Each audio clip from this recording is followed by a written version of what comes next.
సుఖమని అనుకున్నావా? కాదుగాను అనుకుంది, ఇది కాదుగాను వెతికింది.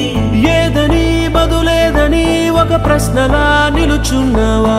కాలమే వెను తిరగనిది, ఇవ్వదు నువ్వు అడిగినది.